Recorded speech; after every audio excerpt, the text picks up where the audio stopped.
Purihin ng Diyos, napakaganda po ng awitin natin pong inawit na ang dami nating pagkakasala sa Panginoon. Pero mas sagana ang habag ng Panginoon sa atin. Nung nung nakaraang linggo ay tinalakay po natin yung the parable of the prodigal son. Nakita natin doon yung mga major component ng totoong repentance. At nakita po natin doon yung realization through the power of the Holy Spirit, yung realization na tayo ay na nalustay na natin yung lahat ng ating claims sa Panginoon.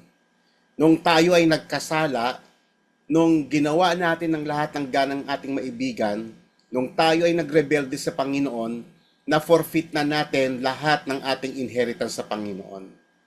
So ngayon, at nakita natin sa may parable na yun kung gaano kayaman ang pag-ibig ng Panginoon.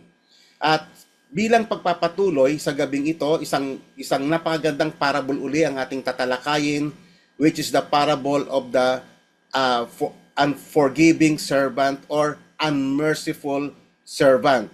Yamang ang team natin ngayon is about mercy. Makikita natin kung gaano kayaman ang habag ng Panginoon at kung gaano kalaki yung ating kasalanan. Diba? Sabi nga ng awit natin kanina, yung ating kasalanan ay napakalaki. At ngayong gabi, maunawaan natin yung idea kung gaano ba kalaki ang ating kasalanan. Kasi alam niyo mga kapatid, without this mga teachings ng Panginoon, we are blinded of our true condition. That's why minsan ang common na mistake ng mga Kristiyano, minsan ang tingin niya dahil mabait naman siya, hindi siya umiinom, hindi siya nagnanakaw, hindi siya nambababae, ang feeling niya mabait siya at siya ay parang alam mo parang kaunti lang yung kanyang kasalanan. Pero alam niyo mga kapatid, dito sa may parable na to makikita niyo kung gaano kalaki ang ating kasalanan. Isang kasalanan na hindi na natin kayang bayaran, kaunti man o malaki. Okay? So, ihanda po natin ang ating mga puso. Okay, so, sa gabing ito mga kapatid ay tatalakayin natin yung importanteng paksa about forgiveness. Atin pong yung forgiveness po mga kapatid is directly related sa ating justification. Pag sinabing justification, yung pagpapawalang sala ng Panginoon. Dahil tayo pinatawad ng Panginoon, kaya tayo napawalang sala, yung pong ibig sabihin. Subalit mga kapatid, sa gabing ito ating pag-uusapan na ang nature ng forgiveness ay twofold.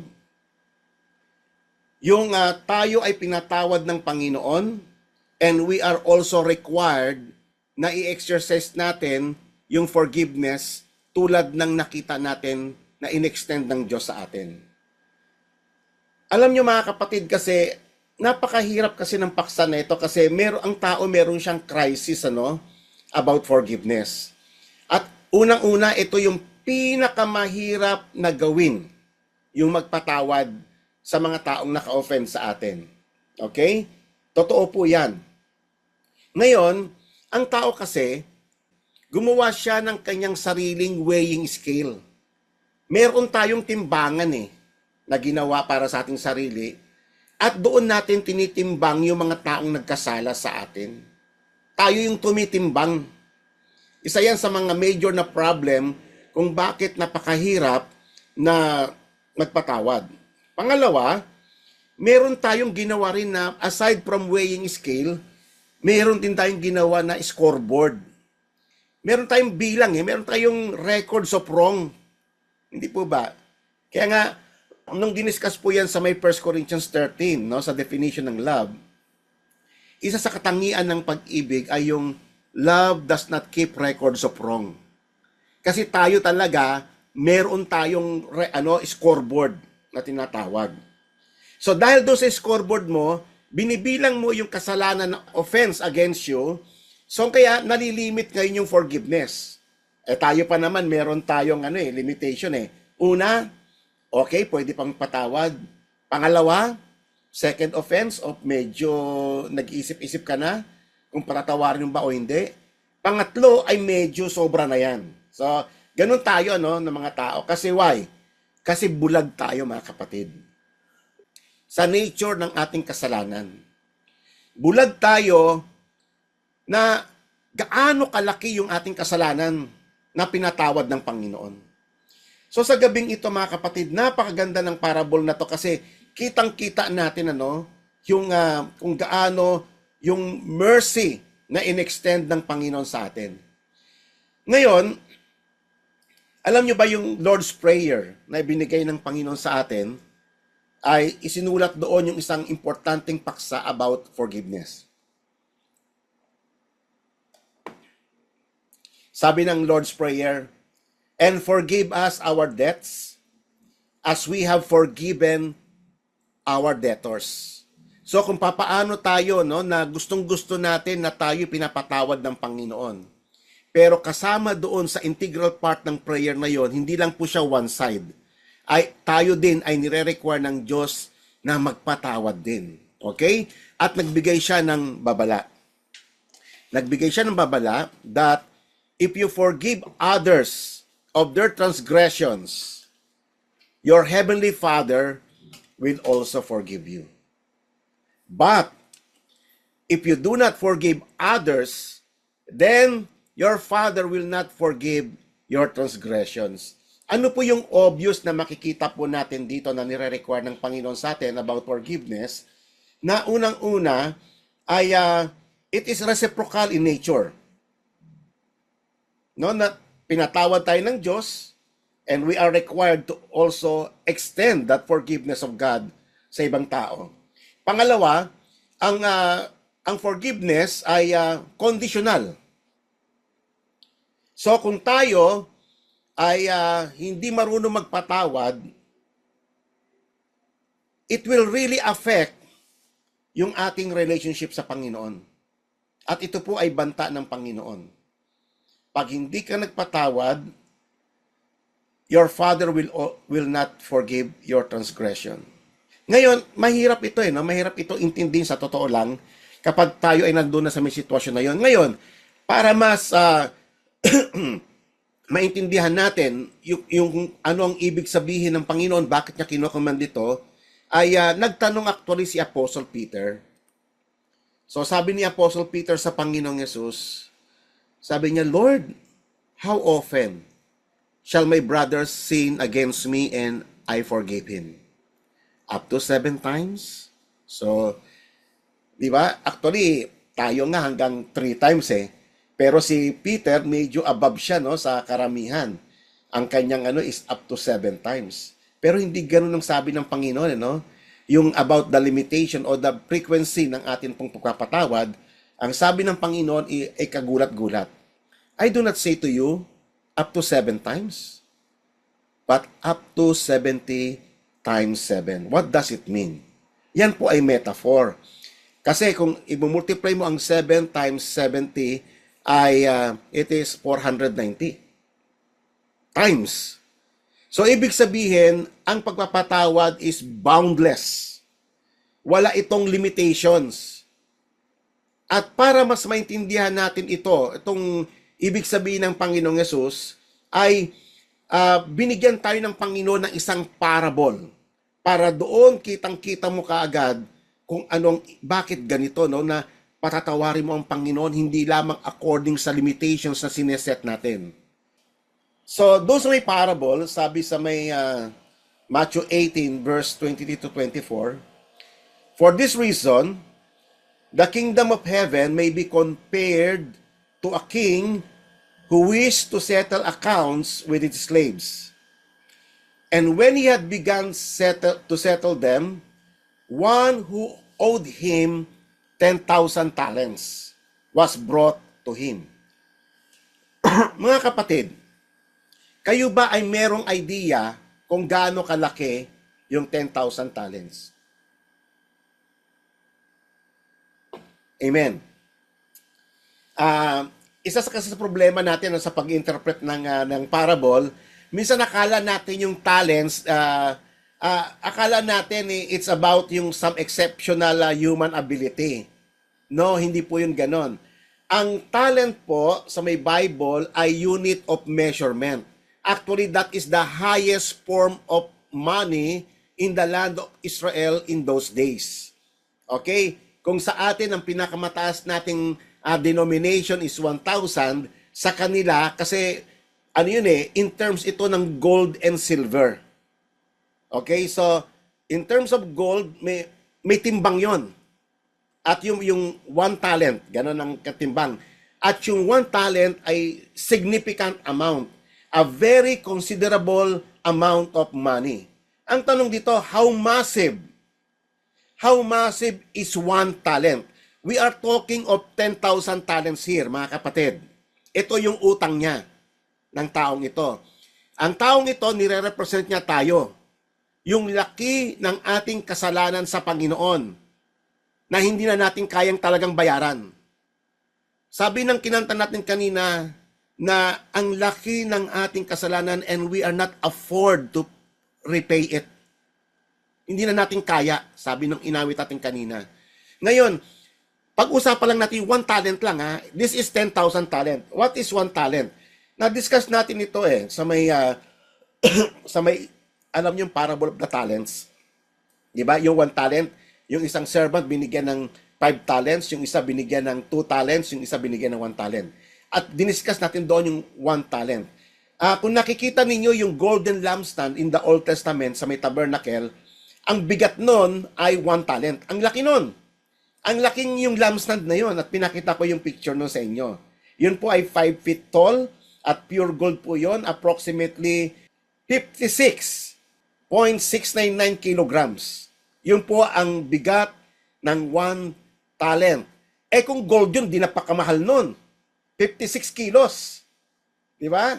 Kung silver yun, ang mahal din nun. So, gumawa po ako ng para mas maintindihan natin, yung price ng gold sa Amerika and silver, ganun din sa Pilipinas. At iyan po yung as of March 25, nung ginagawa ko po itong topic na ito po ang presyo per gram. So, gram pa lang ito kasi ang pinag-uusapan natin ay kilogram. So, i-convert pa natin ito sa kilograms mamaya. Okay. So, sa US, ang per gram is $93.6 ang gold na talent. And yung silver talent naman ay nagkakalaga ng 1.03 per gram. Sa Philippines naman ay ang gold, ang per gramo is 5,382. At ang silver naman, ang per gramo ay 59.74. Ngayon, magkano ito? Sa 56.699 kilograms. O ayan po sa Amerika at iyan po sa Philippines. So, ibig sabihin yung 1 talent lang ay nagkakahalaga ng 5,307,026 dollars. Sa silver, sa US, ay 58,399.97 dollars. Sa Philippines, alam nyo, nung kinocompute ko kasi itong dollar, kinoconvert ko sa Philippines, hindi na kaya ng calculator ko. Kasi trillion na po siya. Okay. At ito po yung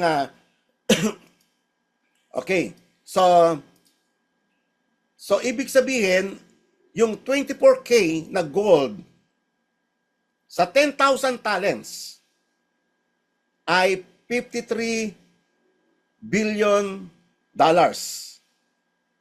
Pagdating sa peso niyan ay 3 trillion pesos. Kung silver naman, yung utang niya ay 584 million dollars. At sa pesos naman ay 33 billion pesos. Pag-usapan na lang natin yung idea na ang utang natin sa Panginoon ay ito na yung silver, yung pinakalist na. Silver, 10,000 talents, 33 billion pesos. Kaya pa ba nating bayaran niya, mga kapatid? Pag-isipan niyo po. Kaya po pinili ng Panginoon ang parable na to in order for us to see the gravity of our sin. Kasi isa sa mga problema natin, blinded tayo sa nature and gravity of our sin. At madalas ina-undermine natin. Minamaliit natin. We took it lightly. Kaya nga ang gaganda ng mga parable ng Panginoon. Remember, tayo ay mga tao na nagkasala sa Panginoon, and every time we break the commandments of the Lord, ay palaki ng palaki yung utang natin sa Diyos. And we are not able to repay God. Naalala niyo yung isang parable na tinalakay natin na yung may maliit na utang at yung malaking utang parehas na hindi nakabayad. Parehas. Kasi si Christ lang ang sufficient payment sa ating mga kasalanan. Yung ginawa ni Christ na yon sa cross, nung sinabi niyang it is finished, na-satisfy niya yung dinidemand ng justice ng Panginoon against our sins, against our offenses, against our transgressions. Si Christ ang nagbayad ng utang natin na hindi na natin kayang bayaran. Amen po ba mga kapatid? Amen po ba? The more we break God's law, ay palaki ng palaki ang ating utang. Kaya nga ang laking habag ng Diyos yung tayo ay dumating sa repentance. Kasi through repentance ay tinanggal ng Diyos ang lahat ng ating mga kasalanan. At nakita natin yon, yung repentance is the work of the Holy Spirit in us. Sa may parable of the prodigal son.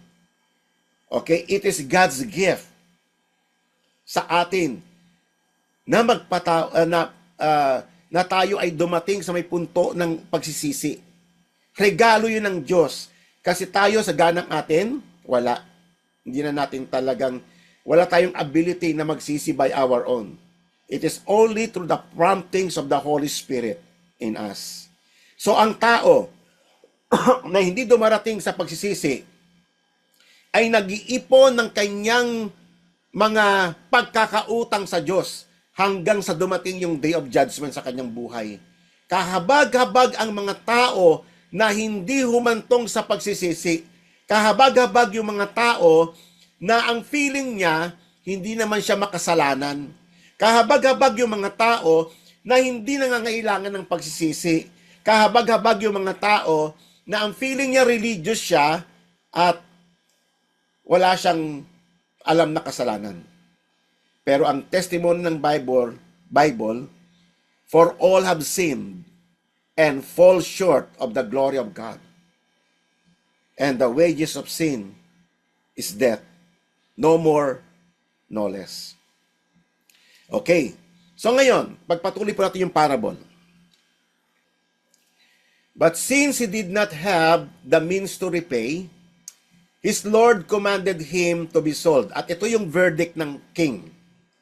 Along with his wife and children and all that he had, and repayment to be made. Ibig sabihin, ibebenta siya. Siya, kulang pa yung kanyang buhay, pati pamilya niya, kulang pa, lahat ng ari-arian niya, kulang pa. Kasi sa laki ng utang. Sa laki ng utang. Ngayon, anong ginawa ng slave? Sabi niya,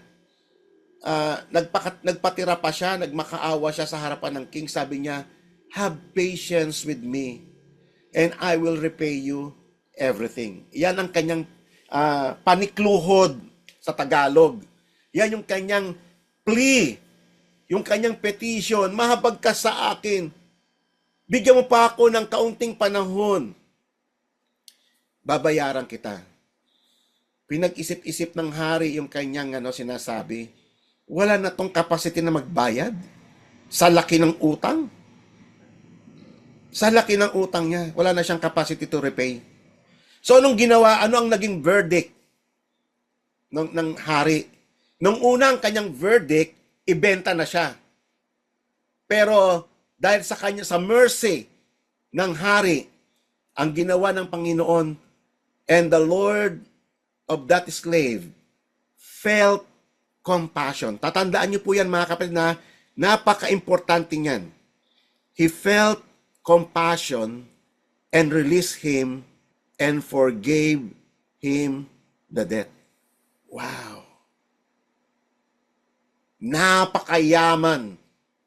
Napakayaman. Biro mo ikaw, meron kang ganong kalaking utang, patatawarin kaya absuelto ka. Sino sa mundo, sa mga institusyon na meron sa mundo, may nabalita na ba kayo na ganyan? Ang laking amount. Sa halip na ibigay lang yung request, yung extension, hindi. Dahil inassess ng hari, wala na talaga tong capacity to repay. So ang ginawa niya, dahil sa awa niya sa kanya, nirelease niya sa lahat ng pagkakautang, pinatawad ang lahat ng kanyang utang. Zero balance. Yan yung tinatawag na condonation. Amen? Napakalaki. Sa tingin ninyo, kung kayo, kapatid, ikaw ito, try to imagine yourself na ikaw ito. Ang laki ng utang mo. And then pinatawad ka. What would be your reaction? Masaya ka lang? Or medyo masaya lang? Or hindi mo mahirap i-express na kagalakan. Siguro tong taong ito, na-imagine ko, nagtatalon-talon ito, nagsisigaw-isigaw ito sa sobrang tuwa. Biro mo pinatawad, nirelease, kinondone ang lahat ng kanyang utang. Zero. So ngayon, ang nakakalungkot na kwento ay yung sumunod. Nung siya ay umuwi, nakasalubong niya yung kanyang fellow slave na may utang sa kanya. Alam niyo kung magkano? 100 denarii. Magkano yung 100 denarii? Ang 1 denarii ay 1 day wage. Pagpalagay mo, magkano na po ba ang minimum wage ngayon? O i-multiply mo yun ng 100. Yun lang yung utang ng kanyang fellow servant. Pero ano ang kanyang naging behavior? Ano ang naging response niya doon? So sabi ng Biblia, he seized him and began to choke him, saying, "Pay back what you owe." Bayaran mo ko, sabi niyang ganun. And his fellow slave fell to the ground and began to plead him, saying, "Have patience with me, and I will repay you." Hindi ba sounds familiar? Ganyan-ganyan din, exactly, yung sinabi niya sa king. Have patience with me, and I will repay you. Bigyan mo ako pa ng kaunting pang panahon, babayaran kita sa utang ko na 100 days of wage. But, nakalimot itong taong ito na pinatawad ng hari. Sabi niya rito, but he was unwilling and went and threw him in prison until he should pay back what was owed. So nakita nyo, no? Yan ang ganyan kalupit ang tao na walang Diyos. Hindi marunong hindi marunong tumanaw doon sa kabutihan ng Diyos.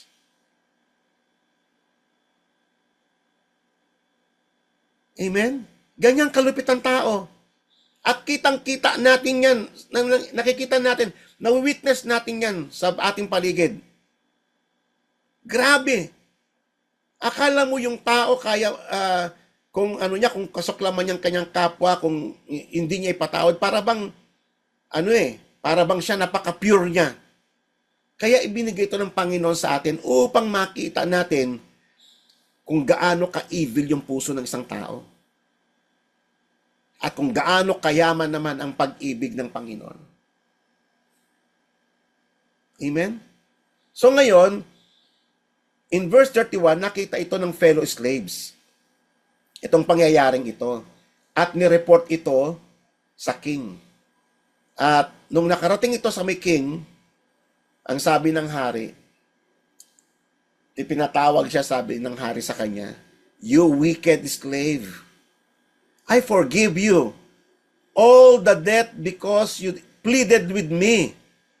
Should you not also have mercy on your fellow slave in the same way that I had mercy on you? Ang linaw ng mensahe ito, kapatid. Nire-require ng Diyos ang lahat ng taong nakaranas ng kanyang kapatawaran, lahat ng tao na nakaranas ng kanyang mercy, ng kanyang compassion, ng kanyang love, ay i-extend din ito sa kanyang kapwa-tao. You wicked slave, I forgave you all the debt because you pleaded with me. Should you not also have mercy on your fellow slave in the same way that I have mercy on you? And his Lord moved with anger and handed him over to the torturers until he should repay all that he owed him. Sa tingin nyo, makakabayad pa siya, kapatid? Wala na. Hanggang sa impyerno, kahit itapon pa siya sa impyerno, hindi niya na kayang pagbayaran yung kanyang utang sa Panginoon. Amen? Kulang pa yung buhay niya para pagbayaran niya yung laki ng kanyang utang sa Panginoon. Amen. Kaya nga, mga kapatid, nung una, binigay ng Diyos yung kanyang justice. And then, nagmakaawa siya sa hari. And then, ang Panginoon, ang kanyang hari, in response, pinatawad siya. Pero dahil sa kanyang pag-despise sa grace and mercy ng King, tatandaan ninyo, mga kapatid, ano ang nature ng unforgiveness?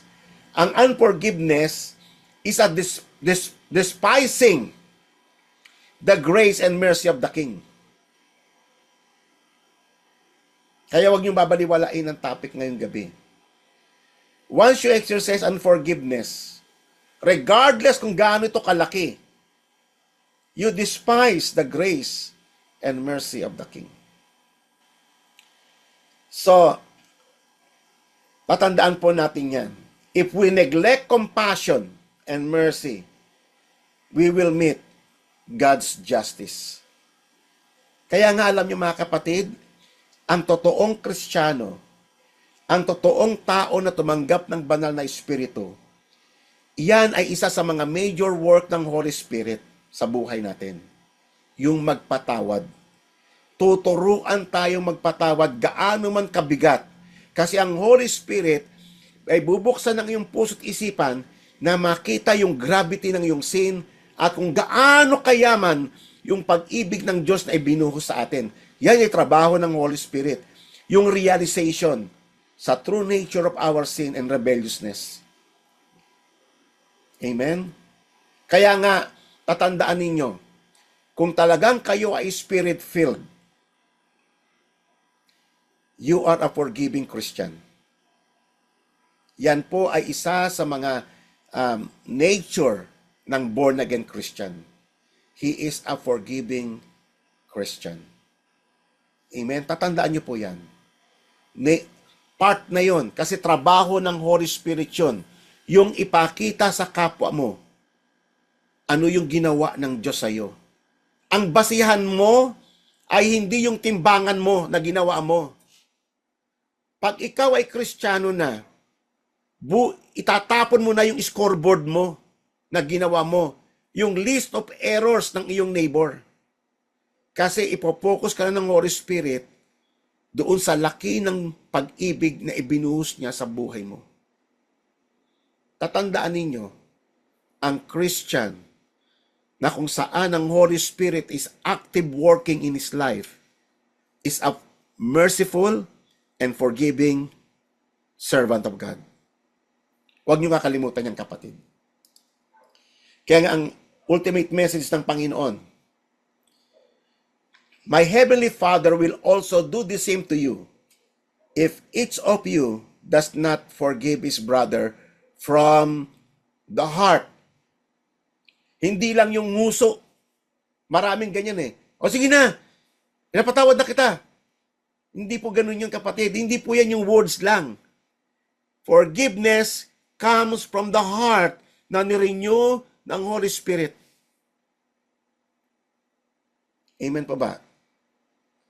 Forgiveness comes from the regenerated heart. Sa isang puso na binago ng Panginoon. Doon nang gagaling ang forgiveness. Kaya nga kapatid, ako ay nagtataka ako sa ibang mga Kristiyano na malulupit. Matitigas ang puso. Duda ako doon na nagtrabaho ang Holy Spirit doon eh. Kasi isa sa mga trabaho talaga ng Holy Spirit, i-renew niya ang puso ng tao. I-renew niya pati isipan natin. I-renew niya ng Holy Spirit. That is the work of the Holy Spirit. Amen? Forgiveness must be at the heart of the Christian faith. We are the people known as forgiving people. Okay? So, sabi ng prayer ng Luke chapter 6, verse 36, sinabihan mismo tayo ng Panginoon. Panginoong Yesus, sabi niya, be merciful as your Father is merciful. Kasi ang forgiveness is grounded sa mercy. Kaya ka magpapatawad kasi hindi dahil sa laki ng offense niya sa iyo. Kasi nais ng Panginoon na i-reflect mo yung mercy na tinanggap mo buhat sa Panginoon. Nais ng Diyos na i-mirror natin yung kanyang grace. I-mirror natin yung kanyang mercy. So in this parable, our Lord is teaching us that our sin, death, was paid in full by Christ and is the only basis for God's forgiveness. Wala nang iba na basis kaya tayo pinatawad ng ating mga kasalanan. Wala na. Hindi dahil sa ikaw ay religious na tao, hindi dahil sa ikaw mabait, hindi dahil sa ikaw religyoso, hindi dahil sa ikaw ay nagpenitensya, wala pong katotohanan yon. The only basis of the forgiveness of God in us ay yung remission by the blood of Christ. We cannot repay our debt to God or earn our salvation. It is a free gift of grace of God. Showing the same grace to our fellow men is reflecting the kindness and goodness of our God. At iyon ang nais ng Panginoon. I-mirror. I-reflect mo sa mundong ito. Ipakita mo sa mundong ito. I-demonstrate mo. That is a Christian. Kaya nga sinabi nga doon sa Matthew chapter 5, you are the light and the salt of this world. Isa ito sa ipapakita mo sa mundo. I-reflect mo yung mercy ng Panginoon kasi we receive mercy. Amen? Ngayon, gusto niyo pa bang maging Kristiyano?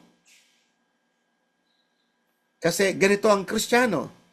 This is how the Bible defines what is Christianity. We are the image of God. We are the image bearer of God. We are created in the image of Christ. And recreated, renewed, to reflect and mirror ang ating Diyos. So in this teaching, our Lord is teaching us to mirror and reflect the kindness of God, to be ready, to stand ready to forgive anyone who has sinned against us or offended us when they repent. Yan, importante ang word na yan. When they repent. Kasi maraming controversy dyan, maraming confusion. Kasi alam nyo may mga maling katuruan na umiikot sa atin eh. Una, may mga nagsasabi na bilang Kristiyano, alam mo yung extreme, Extreme, yung nagsasabi dapat pag ikaw Kristiyano ka, patawarin mo na lahat ng mga taong nagkasala sa iyo. Nagsisi man sila o hindi nagsisi. Wrong. Wala pong ganun na command ng Bible. Even si God, ang kanyang forgiveness, nakita natin sa may parable of the prodigal son, ang forgiveness ay in-extend ni God sa mga nagsisisi. Sapagkat ang pagsisisi ay trabaho ng Holy Spirit. Requirement yun ng Panginoon. So, paano patawarin yung taong di nagsisisi? E di, pinaglaruan ka lang niya. So, pag nagsisisi siya, gaano magkalaki ng kasalanan, patawarin mo siya. Kasi yun ang utos ng Panginoon. Pag hindi siya nagsisisi, leave it to God. He will remain in his condemnation. Pero ikaw, ang sabi ng Panginoon, maging ready ka to forgive. Okay? Pangalawang error na madalas nating marinig even sa bibig ng mga Kristiyano, yung salitang forgive and forget. Pilitin mong burahin sa isipan mo, ay, kapatid, wala pong tinuturong Bible na ganyan. Yes, mag-forgive ka, pero walang tinuturong Bible na if kalimutan mo. Alam niyo mga kapatid, even si Christ, nung ipinakita yung senaryo doon sa Revelation, sa langit, ipinakita doon yung siya yung lamb na may mark pa na slain. Bakat pa yung dugo. So nakita nyo, kasi yung mark na yon ni Christ ay tanda ng offenses natin na siya yung namatay para sa atin. Na pinagbayaran niya. Siya yung nagbayad na yun. Nakatatak yun, nakamark sa kanyang katawan. Yung laki ng ating kasalanan na tinubos niya. So kapatid, hindi po hindi po yung requirement ng Diyos na kalimutan mo. Ang requirement ng Diyos, forgive him from the heart. Yun ang requirement ng Diyos. So wag nating dagdagan at wag rin nating bawasan yung commandment ng Diyos. Kasi yan ang problema natin eh. Dagdag bawas. Dinadagdagan natin yung words of God. Pinapahirap natin. Amen? Hayaan mo yung tao, habang naalala niya yung offense na ginawa sa kanya ng kanyang kapwa-tao, ililid siya ng Holy Spirit na ma-realize niya na huwag siyang titingin doon sa laki ng kasalanan na committed sa kanya, kung hindi sa laki ng kapatawaran na tinanggap niya sa Panginoon. Amen. So the principle of forgiveness, mga kapatid, ang grace or ang mercy o ang forgiveness is without limit.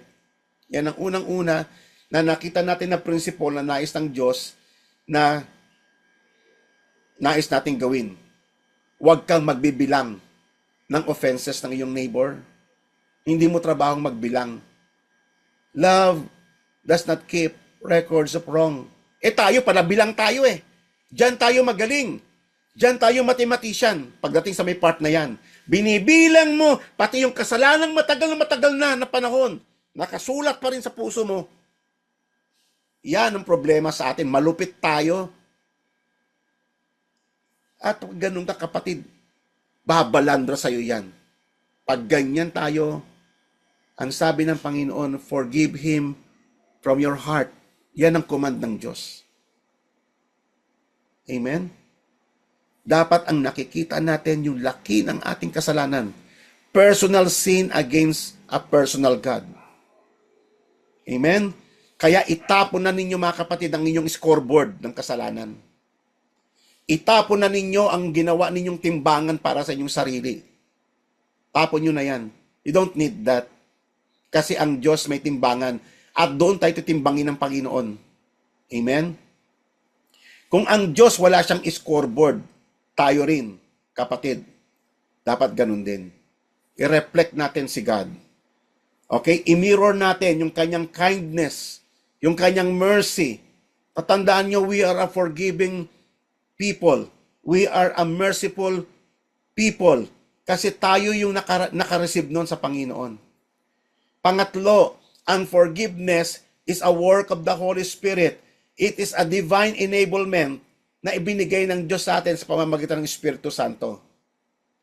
Kaya gaano mang kalaki yung offense na committed against you, dahil sa trabaho ng Holy Spirit, tinutulungan niya yung kahinaan ng ating laman na tumingin sa ginawa ng Panginoon sa atin kaysa tumingin ka sa offense na ginawa sa iyo ng kapwa mo.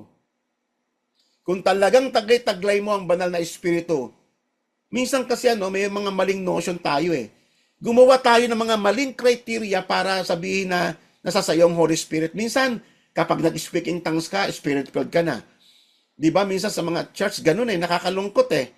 Gumagawa sila ng mga na pag ikaw daw hindi ka nag-speak in tongues, hindi ka spirit-filled. Kapatid, kung gusto mong mapatunayan na ikaw ay spirit-filled, dapat present sa iyo yung pagiging forgiveness. Present sa iyo yung pagiging merciful. Sapagkat yan ay obvious na work ng Holy Spirit. Amen po ba? Tatandaan po natin, it is a divine enablement of God through the power of the Holy Spirit or Spirit. Okay? Only the wicked who is not able to forgive sin from the heart kasi wala naman talaga siyang revelation ng kung gaano kalaki yung kanyang kasalanan sa Panginoon. Yan yung mga tao na walang Diyos. Wala silang revelation. Tignan niyo yung mga tao sa mundo. They are self-righteous. Yung mga politiko, lalo na ngayong eleksyon, kapatid, huwag kayong pabibiktima. Huwag kayong pahuhulog sa patibong ng mga politiko. Kasi kutuwing eleksyon nadidivide ang bansa natin. Si ganitong politiko ka, si ganitong politiko ka. Batuhan ng putik. Kasama ka sa batuhan ng putik. Kapatid, huwag kayong makisausaw doon. Ang dumi ng ating politika. Pati kasalanan nila, pati ikaw na nililinis ka ng Panginoon, nasasagap mo pati yung kanilang mga depraved na mga pag-iisip. Amen? So mag-ingat po tayo. Lagi tayo nga magpatawad kasi iyan po yung nais ng Panginoon. Tatandaan ninyo, ang mercy is an important characteristic ng isang totoong Kristiyano. Kasi command yan ng Panginoon. At ang Diyos hindi siya magko-command nang hindi niya binigay ang Holy Spirit. Kasi ang pagiging merciful ay trabaho ng banal na Espiritu sa atin. Kaya nung kinumand ng Diyos, be merciful as your Father is merciful, ibig sabihin, ibinigay niya ang Holy Spirit sa atin upang tayo makasunod sa mga utos niya. Kaya ire-reflect natin ang image ng ating Ama. Kaya nga sabi nga doon sa may beatitude, blessed are the merciful, for they shall receive mercy. At sinabi ni Apostle Paul, be kind and compassionate to one another, forgiving each other, just as in Christ God forgive you. Amen? Tatandaan po natin. Alam nyo kung na-notice nyo, yung parable of the prodigal son, nung nakita niya yung kanyang anak na umuwi, nakita niyo naman yung behavior ng anak, sabi niya, pupunta ako sa bahay ng aking ama, hindi na ako karapat dapat tatawagin yung anak, ituring niya na lang ako na isa sa mga alipin niya. Pero yung tatay niya, malayo pa lamang nung nabanaag niya na dumarating yung kanyang anak sa kanyang dustang kalalagayan, sa kanyang miserable condition. Alam mo ba, ang napakaganda ng word doon, sabi ganon, and the father felt compassion for his son. Compassion. That is the heart of our God. Kaya nga kinukuman tayo, be kind, be compassionate to one another. Marami mga Christians ang daming alam sa Biblia, pero hindi compassionate. Hindi niya na-reflect talaga kung sino ang kanyang Diyos. Kasi kung ikaw Christian, balance sa buhay mo yan. Even nung binigay ng Panginoon ng law, alam nyo ba nung babasahin ninyo yung account na kung saan ibinigay ng Diyos ang Ten Commandments sa Exodus chapter 20? Right after ng pagkabigay ng commandment ng Panginoon ay pinaakyat ng Diyos si Moses sa bundok. At doon sa bundok, ibinigay yung blueprint ng tabernacle. At yung tabernacle na yon ay picture ng mercy and compassion and grace of God. Yung law, ididemand niya yung exact na requirement ng Panginoon. But ito ay hindi lamang puro law, kasama ang mercy. You cannot separate yung law and mercy. It is just like a coin na dalawa ang kanyang meron siyang faces. Yan po ang ating Diyos. Parehas na mahalaga yun kay God. Yung pag-abide sa law at yung pag-extend ng mercy. Kaya nga sinabi niya yan sa kanyang mga salita na mercy triumphs over judgment. Amen? Actually, ganyan ang ginawa ng Diyos sa atin. What we truly deserve is judgment. But God becomes merciful to us. Kaya nga, mercy triumphs over judgment.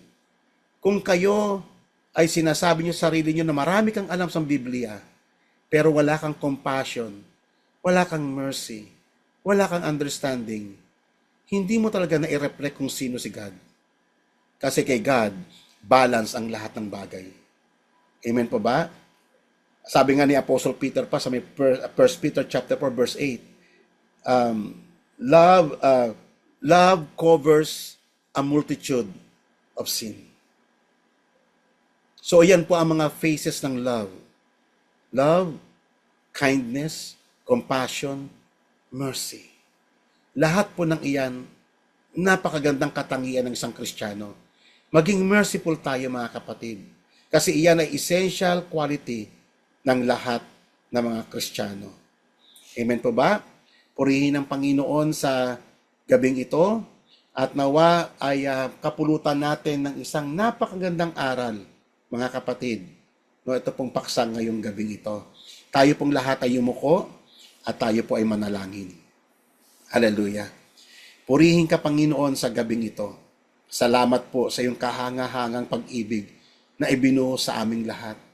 Lord, sa totoo lang, Panginoon, wala na kaming aasahan sa iyo sapagkat nawaldas na namin, na-squander na namin lahat, O Lord God, kung anumang merong kaming claim sa iyo nung kami ay nagrebelde laban sa iyo. We are squandered, O Lord God. Kaya nga ang mundo, they always talk about rights. Sa totoo lang, Panginoon, what we truly deserve is your wrath. Pero Panginoon, ang iyong pag-ibig, ang iyong habag ay mas nangibabaw kaysa sa iyong puot. Mas ninais mo na patawarin kami sa aming mga kasalanan na hindi na namin kayang pagbayaran pa, Panginoon. And this is the reality, O Lord. Through this parable, ay muli mong kaming minulat ang aming pag-isipan, ang aming puso, ang aming pangunawa sa katotohanan ito. That we are a people, O Lord God, na napakalaki ng utang sa iyo. And we cannot afford, Father God, to repay you. And this is the truth according to your gospel. Kaya nga, Panginoon, though our sins are many, your mercy is more. Mas malaki, O Lord, ang pag-ibig na pinamalas mo sa amin. Mercy triumphs over judgment. Salamat po, Panginoon, na sa gabing ito, tinuruan mo kami na maging merciful, maging forgiving, maging kind, maging compassionate, maging loving, sapagkat ang mga characteristics na ito, Panginoong Diyos, ay katangian mo na nais mong imirror namin sa mundong ito. Father God, only through the help of the Holy Spirit, we can do this. Help your people, help your children, na ma-manifest, O Lord God, sa mundong ito, ma-reflect, ma-mirror ang iyong katangian, ang iyong pag-ibig, at yung laki ng iyong habag na ipinamalas mo sa amin. Salamat, O Lord, sa iyong katapatan at sa iyong walang hanggang pag-ibig. Purihin ka, Ama. In Jesus' name. Amen. So mga kapatid, pwede po bang paki-open ang inyong mga camera at tayo po ay magpi-picture taking. Yan. Purihin ang Panginoon. Sige po, wag po kayo mahiya. Yan. Sige po, paki-open po. Yan. Okay, so may 59 participants po tayo. So, 3 slides po tayo. Okay? So, okay, saglit lang po Okay. One. Okay, next. Smile po. Yan. Purihin ng Panginoon. Ang gaganda ng mga ngiti ng mga anak ng Diyos. Yan. Okay. Saglit lang po Isa pa po. Yan. Sana lang po last. Okay, yung mga iba, paki-smile po. Smile, yan. Wag na po kayo magpamada. Okay na po, gwapo na po kayo niyan. Okay. So, purihin ng Panginoon. Salamat po sa inyong participation. Ngayon mga kapatid, bago nyo po i-off yung, bago po tayo, pwede nyo pong i-close ang inyong mga camera. Pero, ako po may kaunting announcement lang po bago ko po ibigay ang microphone kay Sister Mayet. Ang iglesia, ang church po ay, kami po ay nagkakandak ng maraming mga activities sa atin pong society.